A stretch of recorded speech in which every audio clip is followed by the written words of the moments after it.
আসসালামু আলাইকুম। আমি ডাক্তার শাহাবুদ্দিন। দীর্ঘদিন বিরতির পরে আবার এক্সিস মেডিকেল স্কুলে ক্লাসের জন্য। আমাদের কার্ডিওলজি কোর্স ইম্পর্টেন্ট যতগুলো কোর্স ছিল সবগুলো মোটামুটি ভাবে আমরা চ্যাপ্টার কভার করার পরে আমরা আজকে এমন একটা চ্যাপ্টার নিয়ে বা এমন একটা ডিজিজ নিয়ে আমরা পড়তেছি যে ডিজিজটা খুব এসেনশিয়াল না ইসের জন্য, কিন্তু ডায়াগনোসিসের ক্ষেত্রে অনেক সময় ডায়লেমা তৈরি করে, একুট চেস্ট পেইনের একটা ডায়লেমা তৈরি করে। সেরকম একটা ডিজিজ নিয়ে আমরা পড়বো, সেটা হলো পেরিকার্ডাইটিস। পেরিকার্ডাইটিস এর আজকে আমরা ইন্ট্রোডাকশন, অ্যানাটমি, ফিজিওলজি এবং ইটিওলজি, প্যাথোলজি, একুট পেরিকার্ডাইটিস এবং রিকারেন্ট পেরিকার্ডাইটিস এর sign, symptom, aetiology, pathophysiology, diagnosis and management সম্পর্কে আলোচনা করব। এবং specific form of pericardial disease আমরা আরেকদিন আরেকটা ক্লাসে আলাপ করব। The disorder of the pericardium constitutes a divergent group of pathologies ranging from benign abnormalities such as pericardial cyst to life-threatening entities such as pericardial tamponade or constrictive pericarditis. মানে pericardial disease এর যদি আমরা ধরি তাহলে এটার মানে divergent, মানে বাইটেম্পোরাল ম্যানেজমেন্টের মতো। একদিকে খুবই বিনাইন কন্ডিশন একটা পেরিকার্ডিয়াল সিস্টের মতো বা সিম্পল পেরিকার্ডিয়াল ইফিউশন তৈরি হতে পারে, আরেক দিক দিয়ে লাইফ থ্রেটেনিং কন্ডিশন, যেন পেরিকার্ডিয়াল ফ্লুইড বেশি জমে পেরিকার্ডিয়াল টেম্পোনেন্ট অথবা পেরিকার্ডিয়াল কনস্ট্রিক্টিভ পেরিকার্ডিয়াস তৈরি করতে পারে, যে দুইটা লাইফ থ্রেটেনিং। একটু অ্যানাটমি যদি আমরা বলি যে আসলে pericardium is not essential for life. এর দুইটা লেয়ার আছে, আমরা সবাই জানি অ্যানাটমিতে, একটা ফাইব্রাস লেয়ার এবং একটা সেরোসার লেয়ার। সেরোসার লেয়ার একদম ইন্টিমেটলি রিলেটেড থাকে মায়োকার্ডিয়ামের সাথে, যেটা অ্যাডারেন্ট থাকে, তোলা যায় না। আর যেটা ফাইব্রাস লেয়ার থাকে সেটা আউটসাইডে থাকে। In between the fibrous and সেরোসার layer there is a space, potential space. এই স্পেসে কিছু ফ্লুইড থাকে যেটা পেরিকার্ডিয়াল ফ্লুইড, নরমাল ফিজিওলজিক্যালি এটা 15 থেকে 50 ml পর্যন্ত হতে পারে। তো pericardium has two layers, serosa and fibrosa, as I already mentioned. The pericardial fluids ranges from 15 to 50 ml. This is normal. It acts as a lubricant in between the layers, and it allows the heart to extend to some extents and systole and in diastole. And fibrosa gives us two sinuses, that is transverse sinus, which lies between the greater arteries in front and the veins behind, and the oblique sinus that lies behind the left atrium. এগুলো আমরা জানি anatomical relation. Nerve supply via the phrenic nerve. এই phrenic নার্ভের জন্যই, এই নার্ভের ডিস্ট্রিবিউশনের জন্য যদি আসে পেরিকার্ডাইটিস আছে, সেটা একই রকম কার্ডিয়াক পেইন যেরকম হয়, রেডিয়েশন হয়, সেরকম হতে পারে। Blood supply, small branches from the outer and internal thoracic artery. Physiology of the pericardium. Pericardium is not essential for life. আগে আমি বলছিলাম, it is a thin walled right ventricle and atrium are more subject to influence the pericardium than left ventricle, which is very thick walled and more resistance. মানে পেরিকার্ডিয়ালের effusion অথবা পেরিকার্ডিয়ালের যাই কিছু ঘটুক, সেটার জন্য থিন ওয়ালড রাইট ভেন্ট্রিকেল এবং right এট্রিয়ামের এটার influence বেশি পড়ে এটার উপরে। এবং পেরিকার্ডিয়াল রিজার্ভ ভলিউম একটা নতুন শব্দ এটা, it is relatively small and that the pericardial influences become significant when the reserve volume is exceeded. এইটা কত ফ্লুইড জমলো তার চেয়ে কত মানে বেশি হলো কত তাড়াতাড়ি এই ফ্লুইডটা অ্যাকুমুলেটেড হলো সেটার উপর নির্ভর করে। পেরিকার্ডিয়াল টেম্পোনেন্ট আমরা যখন পড়বো তখন দেখবো যে ফ্লুইড খুব বেশি না হলেও অল্প ফ্লুইডও যদি খুব র্যাপিডলি ডেভেলপ করে এবং প্রেসার ক্রিয়েট করে, রাইট ভেন্ট্রিকুলার উপরে কলাপস করে ফেলে, তখন হলো ডায়াস্টোলিক ফিলিংটা ইম্পেয়ারমেন্ট হয়। ডায়াস্টোলিক ফিলিং ইম্পেয়ারমেন্ট হলে সেটা আলটিমেটলি পেশেন্টের কার্ডিওজেনিক শকে অথবা লো কার্ডিয়াক আউটপুটের দিকে যায়। অন্যদিকে যদি ক্রনিক্যালি আস্তে আস্তে করে অ্যাকুমুলেটেড হতে পারে, তাহলে পেরিকার্ডিয়াল স্যাকের ভিতরে অনেক ফ্লুইড জমতে পারে। In chronic stressing of the pericardium results in stress relaxation.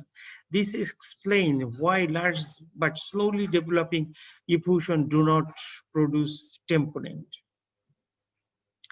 These are the functions of the pericardium. আমরা আগে বলছি এটা খুব এসেনশিয়াল না, তারপরও হলো কতগুলো ফাংশন সে তৈরি করে। সেটা একটা মেকানিক্যাল ফাংশন আছে তার, সে হার্ট রেট চতুর্দিকে চেম্বারে কাভারিং হিসাবে থাকে এবং limit the short term of the cardiac distinction and facilitate cardiac chamber coupling and interaction, maintains pressure volume relationship of the cardiac chambers and maintain the geometry of the ventricle. এবং effects on the as a whole of the heart, এটা lubricant হিসাবে কাজ করে, minimize friction, equalizes the gravitation and inertial hydrostatic forces, mechanical barrier to infection, এটা একটা infectional barrier হিসেবে কাজ করে।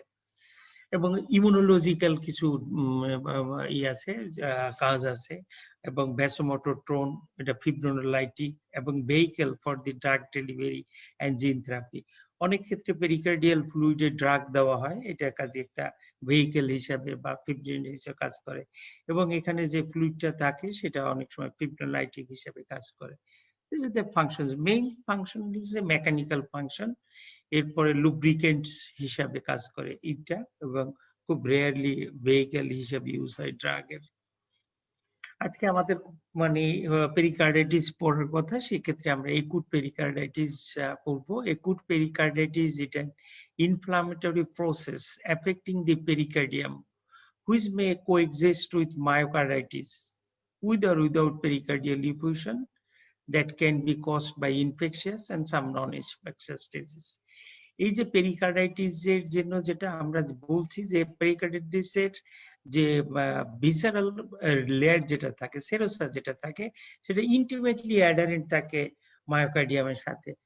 এখান থেকে উঠানো যায় না। কোনো ক্রমে ইনফ্লামেশন যদি হয় তাহলে এই ইনফ্লামেশনটাই মায়োকার্ডিয়াম মানে করে, ইনভেরিয়েবলি ইনভলভমেন্ট থাকে। এবং এর সাথে পেরিকার্ডাইটিসের সাথে ইফিউশন থাকে, নাও থাকতে পারে, এবং এটা ইটিওলজি আইদার ইনফেকশাস এবং নন ইনফেকশাস হতে পারে, এবং অনেক ক্ষেত্রে ইটিওলজি খুঁজেও পাওয়া যায় না যে এটা কি ইডিওপ্যাথিক থাকে অনেক ক্ষেত্রেই। এখন কমন ইটিওলজি ডেভিডসনের যে লিস্ট আছে, এটা খুব ভালো একটা লিস্ট আছে, infection, inflammatory and others. Infection হলে মানে ব্যাকটেরিয়াল, ভাইরাল, টিউবারকুলাস, ফাঙ্গাস থাকতে পারে ইনফেকশনের ভিতরে। ইনফ্লামেটরির মধ্যে rheumatoid arthritis, SLE, rheumatic fever. আদার্সের ভিতরে post myocardial infection, uraemia, malignancy and trauma. এগুলো হলো খুব ইম্পর্টেন্ট কজের মধ্যে। এছাড়া বিশাল বড় লিস্ট আছে, যদি আপনি ভাইরাসের লিস্ট দেখেন বিশাল বড় লিস্ট, ব্যাকটেরিয়ার অনেক বড় লম্বা লিস্ট থাকবে। স্পেসিফিক্যালি টিউবারকুলার মানে খুব কমন আমাদের দেশে। Pathogenesis. A number of causes are recognized, but some cases of causes are unclear. It may be idiopathic also. All forms of pericarditis may produce a pericardial effusion depending on the etiology, that may be fibrinous, serous, hemorrhagic or purulent. সেটা underlying ইটিওলজির উপরে নির্ভর করবে। Haemorrhagic malignant থাকলে সাধারণত haemorrhagic, প্রুলেন্ট আসবে যে ক্ষেত্রে ইনফেকশনের evidence থাকবে, এবং যে কোনো ইনফ্লামেটরি প্রসেস আইদার সেটা ফিব্রিনাস এবং সেরাস হতে পারে। এবং এই ফিব্রিনাসটা যদি সে মানে হয় এক্সুডেট, যদি fibrinous exudate may eventually lead to varying degree of adhesion formation, whereas severe pericarditis often produces a large effusion of turbid straw-colored fluid with high protein content. Tubercular pericardial fluid যখন আমরা দেখবো যেটা টার্বিড straw coloured এর মতো fluid থাকে, এবং অনেক সময় যে সেরাস যে ফ্লুইড, ফিব্রিনাস যে ফ্লুইড থাকে, সেটা এতটাই অ্যাডেশন হয়ে যায় যে in between the fibrous and serous pericardium মানে ব্যান্ড হয়ে অ্যাডেশন হয়ে এটা ডায়াস্টলে ফিলিং হওয়ার হার্টটাকে সে ইম্পেয়ারমেন্ট করে। আমরা আস্তে আস্তে করে কনস্ট্রিক্টিভ পেরিকার্ডাইটিস পড়লে তখন দেখব। এবং haemorrhagic effusion is often due to malignant disease, particularly carcinoma of the breast, bronchus and lymphoma. Purulent pericarditis is rare and may occur as a complication of sepsis by direct spread from the intrathoracic infection or from penetrating injury. Whatever may be the source, the sepsis may cause purulent pericarditis. It's খুব dangerous purulent pericarditis, খুব high temperature থাকে এবং এখানে দুইটা addition হয়ে যায় এবং এটা বলে দেয়। এখন একুট পেরিকার্ডাইটিস এর হিস্ট্রি যদি মানে চিন্তা করি, খুব ক্যারেক্টারিস্টিক্যালি একটা হিস্ট্রি থাকে, যে হিস্ট্রি দিয়ে শুধুমাত্র আপনি বুঝতে পারবেন যে এটা পেরিকার্ডাইটিস অথবা pericardial pain. Acute pericarditis is usually characterized by sharp retrosternal pain that is aggravated by lying down and is relieved by sitting up. This is very characteristic chest pain. Its onset is followed by a prodromal period of fever, malaise, and myalgia. The pain of pericarditis often works with the inspiration and is difficult to distinguish from pleurisy. এটা আবার আরেক ঝামেলা যে এটা লাংসের জন্য না এটা কার্ডিয়াকের জন্য, এটা ডিফারেন্সিয়েট করা ক্লিনিক্যালি খুব একটু কঠিনতা থাকে। In some cases it may be radiate to the shoulders, arm, jaw and may simulate the ischemic type of chest pain.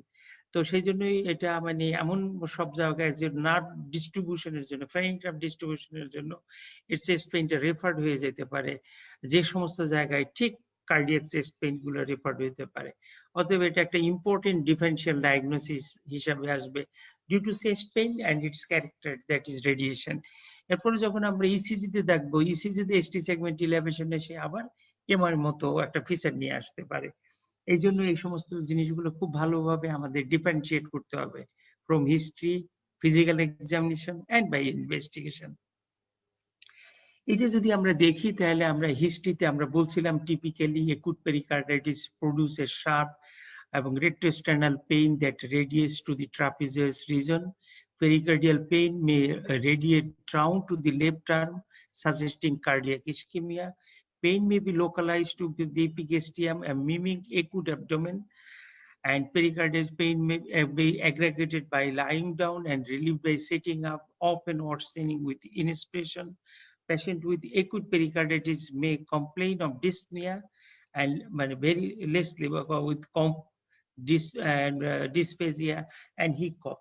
So due to this variation in presentation, it may confuses most of the chest pain etiology.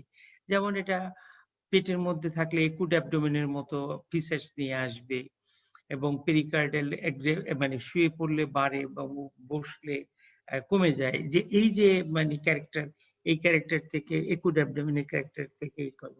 যদি আমরা physical sign খুঁজতে যাই তাহলে আমরা hallmark of acute pericarditis the pericardial friction rough, এই friction রাফটা হলো খুব important, এটা পাওয়া যায়। এটা এবং শর্ট হাই পিচড সাউন্ড, এটা একটা মানে high pitch sound. The sound resembles the squeak of a leather of a new saddle under the rider. In ventricular মানে ট্রিপল ফেজ থাকে, ভেন্ট্রিকুলার সিস্টোল হতে পারে, এট্রিয়াল সিস্টোল হতে পারে এবং ভেন্ট্রিকুলার ডায়াস্টোলে। যেরকম তিন ফেজই যখন পাওয়া যাবে, এট্রিয়াল সিস্টোল, ভেন্ট্রিকুলার ডায়াস্টোল, ট্রাইফেসিক বলে, এবং কুইকলি ডিসঅ্যাপিয়ারিং, এই সব এইগুলা তাড়াতাড়ি চলে যায়। Pericardial friction rough are eversense and usually changes with respiration and with changes in the position and frequently coexistent with pericardial labs. এগুলো changes of position এর সাথে vary করে। The diaphragm should be placed firmly on the chest and usually between the lower sternal border and the cardiac apex. যেখানে দেখাই দিছে ঠিক এরকম একটা জায়গায় এখানে ফার্মলি মানে ডায়াফ্রামটা ধরে রাখলে তোমরা ওই যে পেরিকার্ডিয়াল ফ্রিকশন রাফ পাওয়া যায়। এটা হলো মানে স্যাডেল। স্যাডেল তো ঘোড়ায় যারা চড়ছেন বা ঘোড়ায় যারা মানে রাইড করেন, মানে কক্সবাজার বা ওখানে গেলে দেখতেন ওরা একটা মানে ইসের মতো বসতে দেয়, কাঠের একটা স্যাডেলের মতো মানে স্পেশালি ডিজাইনটি থাকে। ওইটা যদি নতুন চামড়া দিয়ে যদি ওইটা মানে তৈরি করা হয় ওই স্যাডেলের উপরে, তাহলে ওইখানটা বসলে যেরকম একটা লেদারের মতো যেটা ফিলিং আসে, সেটাই একটা পেরিকার্ডিয়াল লাফের মতো ফ্রি ফিলিং আসে। এবং ফিজিক্যাল এক্সামিনেশনে আসলে পেরিকার্ডিয়াল ফ্রিকশন রাফ আর louder during inspiration and the pericardial rub may be confirmed to the ventricular systole, আগে যেটা বলছি আমরা ট্রাইফেসিক হতে পারে, বাইফেসিকও হতে পারে, ventricular systole, atrial systole and occasionally ventricular diastole resulting in biphasic and triphasic graft. JBP usually remains normal in uncomplicated cases. Third and fourth out indicate coexisting myocardial disease. Depending on the etiology, there may be fever and other signs of inflammation or inflammatory disease. যে কারণের জন্য pericarditis develop করবে সে তার underlying cause গুলো আমরা খুঁজে পেতে পারি।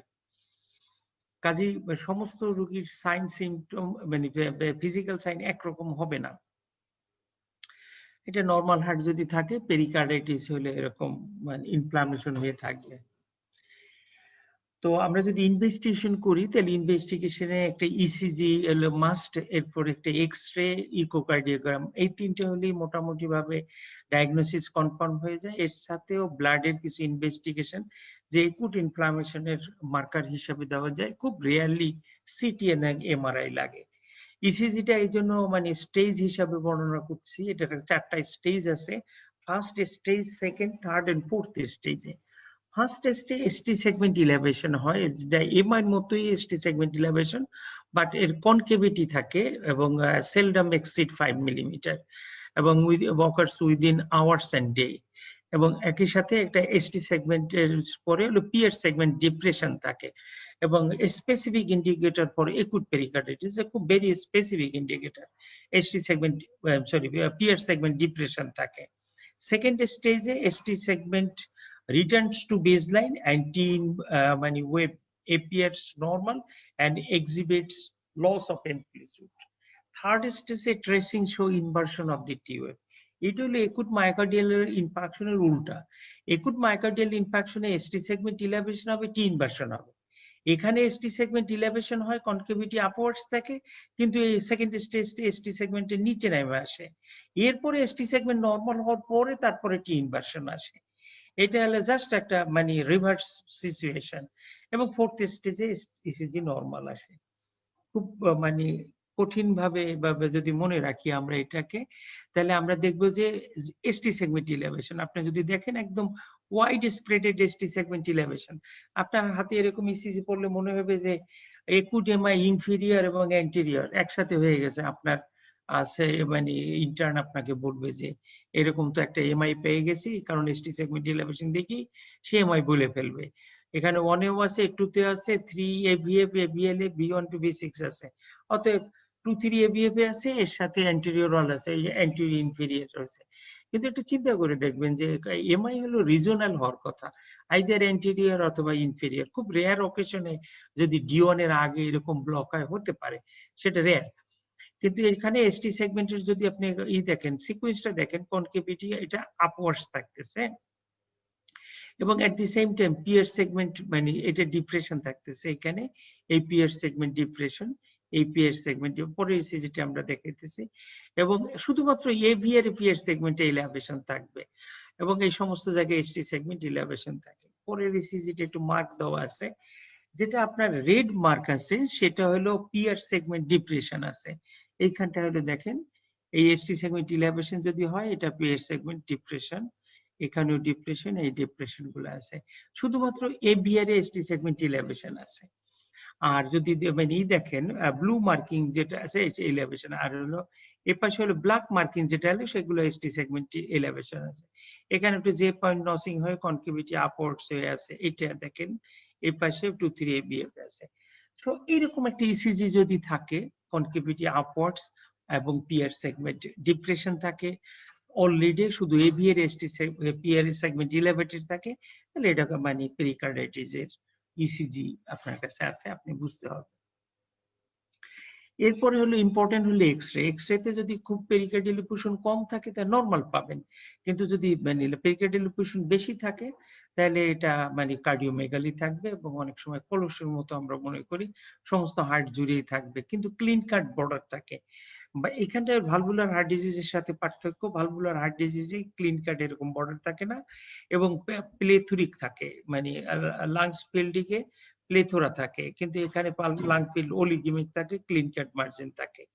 এই জন্য X ray may completely normal in the absence on concomitant মানে pleuropulmonary disease or large pericardial effusion more than 300 ml 300 ml বেশি না হলে এক্স-রে নর্মালি থাকে এবং it may detect the underlying causes as for example tuberculosis, fungal disease, pneumonia, neoplasm, মানে so many aetiology এটা indicate করতে পারে এখানে।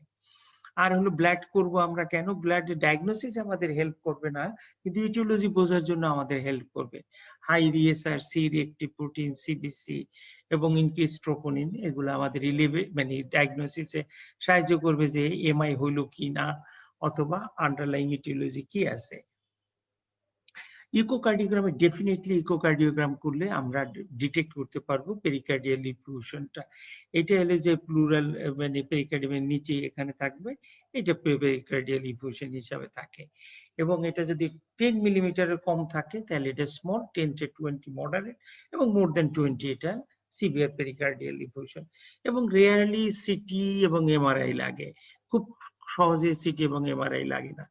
এইভাবে আমরা ডায়াগনোসিসে বুঝতে পারি। এই জন্য একটা ডায়াগনস্টিক ক্রাইটেরিয়া আছে যে কি করলে হবে। 4টার ভিতরে যদি আমাদের 2টা ডায়াগনস্টিক ক্রাইটেরিয়া থাকে, এটা অনেক আগে স্টাবলিশ করা ইএসসি মানে ইউরোপিয়ান সোসাইটি অফ কার্ডিওলজির নিষেধ থেকে 2007 সালে থেকে মনে হয় এটা স্টাবলিশড হয়ে আছে।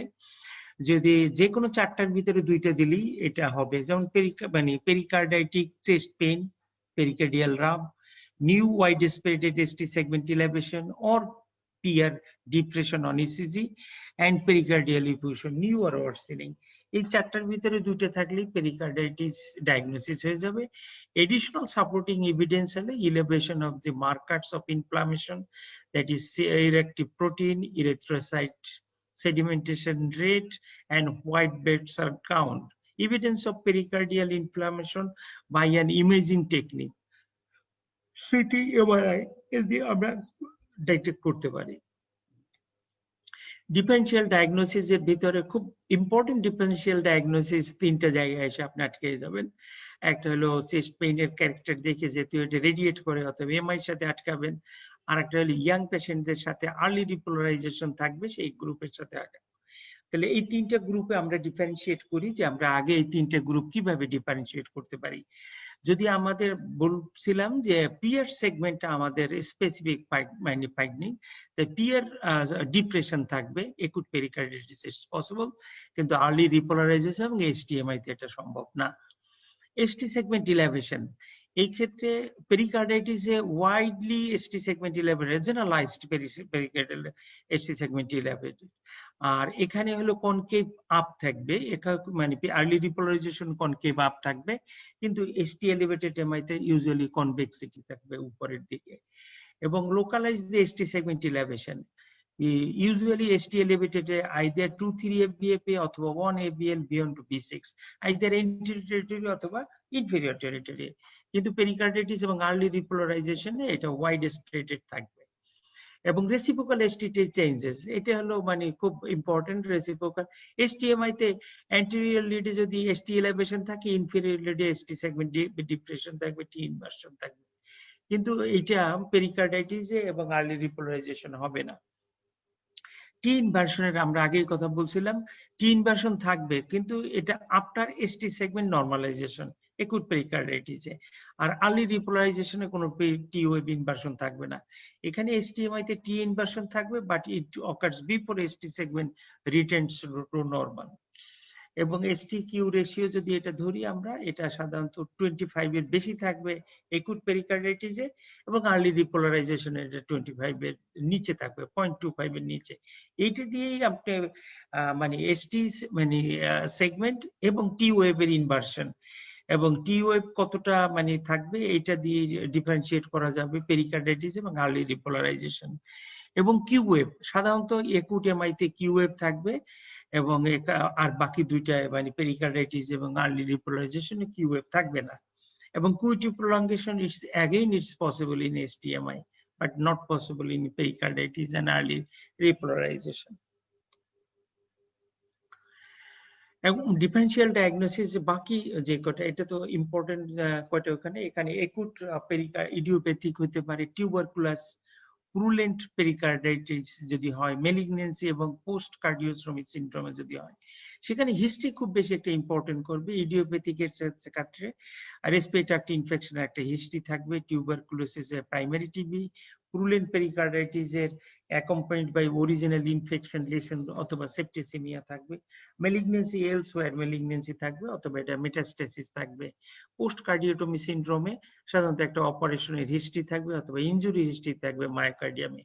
ফিভার, পুরুলেন্ট যদি পেরিকার্ডাইটিস থাকে, ফিভার হাই এবং কনস্ট্যান্ট, এবং ইডিওপ্যাথিকে ফিভার থাকবে কনস্ট্যান্ট লো, কিন্তু বাকিগুলাই টিউবারকুলাস এবং মেলিগনেন্ট এবং পোস্ট কার্ডিওটমি সিনড্রোমে ফিভার থাকবে না। পেরিকার্ডিয়াল ফ্রিকশন রাব, এটা মানে অবভিয়াসলি পাওয়া যাবে একুট পেরিকার্ডাইটিস ইডিওপ্যাথিক যদি থাকে, কারণ এই ক্ষেত্রে থাকবে। বাকিগুলা এটা অফেন সেলডম পাওয়া যাবে। চেস্ট পেইন অফেন সিবিএল ইডিওপ্যাথিকে, আর বাকি সবগুলাই সেলডম এবং অফেন পাওয়া যায়। লিউকোসাইট কাউন্ট যদি আপনি করেন তাহলে আপনি ইডিওপ্যাথিকে নরমাল বা ইনক্রিজ থাকবে, টিউবারকুলোসে নরমাল বা স্লাইটলি ইনক্রিজ, পুরুলেন্টলি সিগনিফিকেন্টলি ইনক্রিজ থাকবে, এবং মেলিগনেন্সে নরমাল এবং স্লাইটলি ইনক্রিজ নরমাল থাকবে। শুধু পুরুলেন্টই আপনার টোটাল কাউন্টটা খুব বেশি থাকবে। ব্লাড কালচার করলে পুরুলেন্টে ব্লাড কালচার থেকে বের হয়ে আসবে। ভলিউম অফ পেরিকার্ডিয়াল ইফিউশন সাধারণত একুট পেরিকার্ডিয়াল ইডিওপ্যাথিক পেরিকার্ডিয়াইটিসে লিটল থাকে, টিউবারকুলোসে লার্জ হয়, পুরুলেন্টও লার্জ থাকে, মেলিগনেন্সে তো লার্জ থাকে, এবং পোস্ট পেরিকার্ডিয়াল মিডিয়াম থাকে। মেলিগনেন্সিতে এতটাই লার্জ থাকে, আপনি আজকে মনে করেন 2 থেকে 5 লিটার ফ্লুইড ড্র করলেন, কালকে দেখলেন আবার 2 থেকে 5 লিটার হয়ে গেছে। এটা হলো মেলিগনেন্সির ক্ষেত্রেই সম্ভব। এটা দিয়ে সাসপেক্ট করি আমরা রিপিটেড যদি কালেকশন হতে থাকে ফ্লুইড ড্র করার পরও, তখন মনে করি যেটা মেলিগনেন্সি থাকতেছে। আর হলো কালার দেখে বুঝতে পারি যেটা হেমোরেজিক কালার থাকে, পেশেন্ট এনিমিক থাকে, এবং সেকেন্ডারি কজ থাকে কোনো। এবং ক্যারেক্টারিস্টিক্স গ্রাস ইয়েলো মানে হেমাটিক, অপেন হেমাটিক, পুরুলেন্ট এবং অপেন হেমাটিক মানে ব্লাড স্টেইন থাকে, এবং সেরোসার। এই কালার দেখেও বোঝা যায় যে পেরিকার্ডিয়াল ফ্লুইডের কালার দেখে বোঝা যাবে যে এটা কোন ধরনের ফ্লুইড। এবং classification on leukocytes, more lymphocytes, টিউবারকুলোসের লিম্ফোসাইট বেশি, শুধু পুরুলেন্টের নিউট্রোফিল বেশি, আর বাকিগুলা লিম্ফোসাইট। ব্যাকটেরিয়া এবং পুরুলেন্ট পেরিকার্ডিয়াল ইফিউশনে ব্যাকটেরিয়া পাওয়া যাবে, আর গোটা পাওয়া যাবে না টিউবারকুলোসিস, টিউবারকুলাস ব্যাসিলাই পাওয়া যাবে। ট্রিটমেন্ট একুট ইডিওপ্যাথিকে non steroidal anti inflammatory drug, tuberculosis specific tuberculosis, পুরুলেন্টে স্পেসিফিক অ্যান্টিবায়োটিক, এবং malignancy treatment of underlying cause, এবং পোস্ট কার্ডিওটমি সিনড্রোম স্টেরয়েড। দেখেন যে মানে আসলে ক্লিনিক্যাল ক্লাসিফিকেশন এবং ট্রিটমেন্ট কিন্তু ডিফারেন্ট থাকতেছে ডিফারেন্ট পেরিকার্ডাইটিসের জন্য। এটা একটা মানে অ্যালগরিদম আমরা ধরে নিছি, যদি আমরা ডায়াগনোসিস করি পেরিকার্ডাইটিস, ট্রিটমেন্ট শুরু করতে গেলে আমরা history, physical examination, ECG, x-ray, echocardiogram, CRP, troponin করে যদি আমরা মনে করি ডায়াগনস্টিক ক্রাইটেরিয়া 4টার ভিতরে 2টা ফুলফিল করছে তাহলে একটা, আর যদি মনে করি না ফুলফিল করে নাই তাহলে সেকেন্ড অল্টারনেটিভ ডায়াগনোসিস খুঁজবো। এখন যদি দেখি যে specific aetiology highly susceptible for any predictor of poor prognosis, poor প্রগনোসিসের প্রেডিক্টর মানে যদি ফিভার বেশি থাকে, subacute onset, large pericardial effusion, cardiac tamponade, lack of response to aspirin or non-steroidal antiplatelet after 1 week therapy, এইরকম যদি থাকে, এইগুলো major criteria. Minor ক্রাইটেরিয়ার মধ্যে হলো মায়োপেরিকার্ডাইটিস, ইমিউনোসাপ্রেশন, ট্রমা এবং ওরাল অ্যান্টিকোয়াগুলেন্ট থেরাপি, এগুলো যদি থাকে তাহলে আমরা এটাকে পেশেন্টকে ভর্তি করতে হবে হাসপাতালে, যদি পুওর প্রগনোস্টিক ক্রাইটেরিয়া থাকে। আর যদি পুওর ক্রাইটেরিয়া না থাকে তাহলে রোগ রিস্ক কেসগুলোকে আউটপেশেন্ট হিসাবে দিতে হবে, এবং ইন বিটুইন যেটা থাকবে সেটাও অ্যাডমিশন দিতে হবে, এবং ইটিওলজি সার্চ করে আন্ডারলাইং ইটিওলজি ট্রিটমেন্ট করতে হবে। এটা হলো একটা ট্রিটমেন্ট প্ল্যান স্ট্র্যাটেজি, মানে কি ধরনের করবেন। এবং ফার্স্ট হলো established the exact cause of the acute pericarditis is essential, is important. The mainstay of treatment of uncompleted pericarditis is aspirin, in some cases Nasid, that is indomethacin, or non-steroidal anti-inflammatory drug plus colchicine. In rare cases triple therapy may be required. Corticosteroid should be prescribed only in the second line of therapy in cases of contraindications or failure of aspirin and non-steroidal anti-inflammatory drugs, and for a specific indication. Prophylaxis against GIT bleeding with PPA should be given. Purulent pericarditis requires treatment with antimicrobial therapy, pericardiocentesis, and if necessary, surgical drainage. So these are the doses and non-steroidal anti-inflammatory drug, colchicine, and aspirin. ডোজটা একটু unique আছে, ডোজটা হলো একটু ঝামেলাপূর্ণ আছে এবং অনেক বেশি dose. মনে করেন 1000 গ্রাম এভরি 8 আওয়ারলি, এবং এটা 1 থেকে 2 সপ্তাহ দিতে হবে, এরপরে ট্যাপ করতে হবে। ট্যাপ করে তো মনে 1000 পাইলে 700 মিলিগ্রাম করে 1 সপ্তাহ, তারপর 500 করে 1 সপ্তাহ করে বন্ধ করে দিতে হবে। ঠিক একই রকম 600 মিলিগ্রাম 8 আওয়ারলি 1 to 2x, তারপর ট্যাপ করতে হবে। এরপরে কলসিসিনের কথা, কলসিসিন এক্ষেত্রে ডিউরেশন 3 মাস, এবং যদি রিকারেন্ট পেরিকার্ডিটিস হইতে থাকে সেক্ষেত্রে ডাবল ডোজ 6 মান্থ।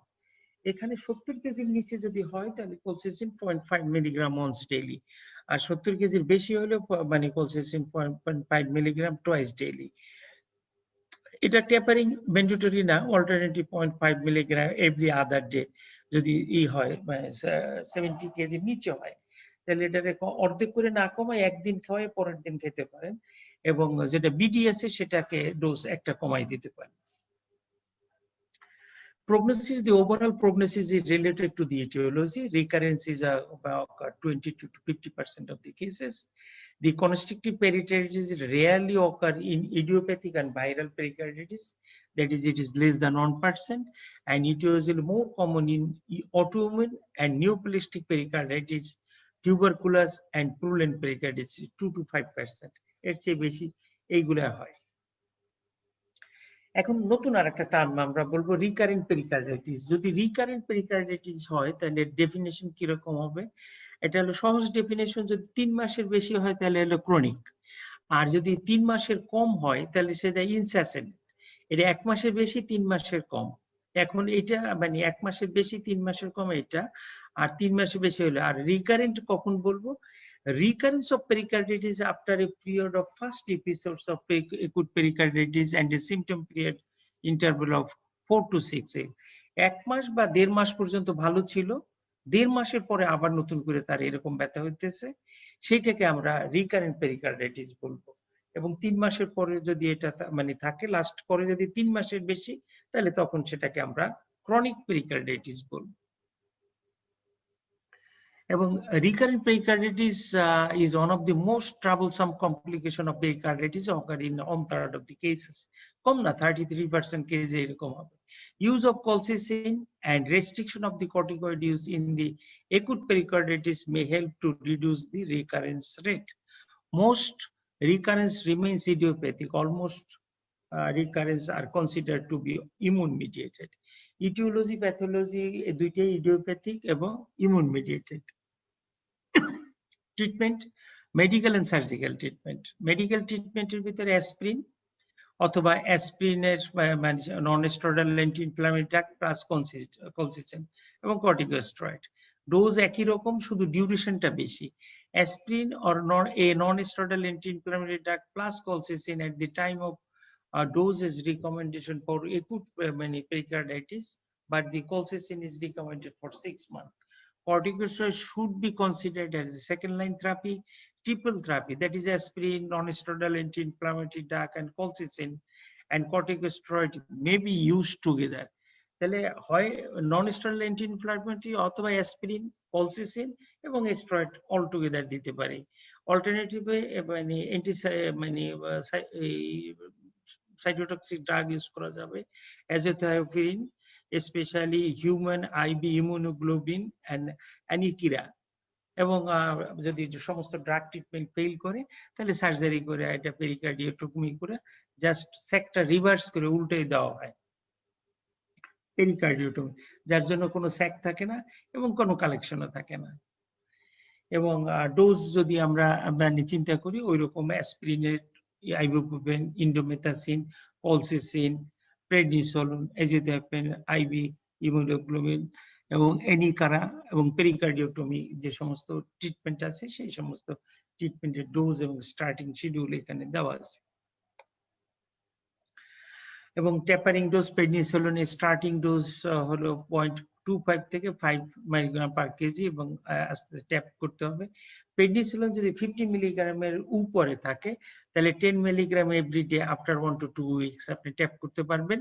50 মিলিগ্রামের নিচে যদি থাকে তার মানে 25 থেকে 50 তাহলে ঠিক এর অর্ধেক 5 to 10 মিলিগ্রাম এভরিডে উইক করা যাবে 1 to 2 উইকসে।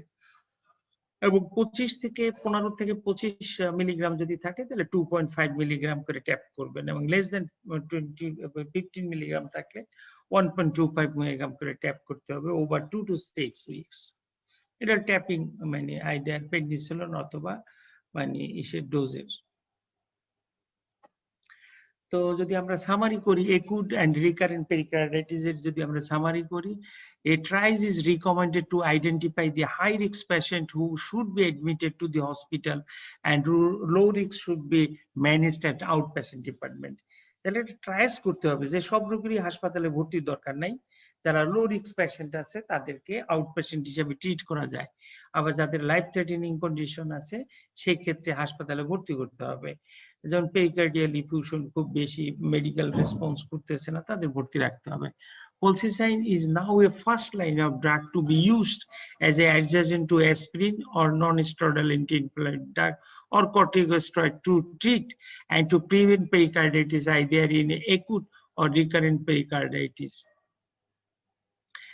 The level of C-reactive protein are usually a guide to the treatment of duration and assess the response to the treatment in acute pericarditis. Anti-inflammatory should be maintained until symptoms resolution end and C-reactive proteins becomes normal.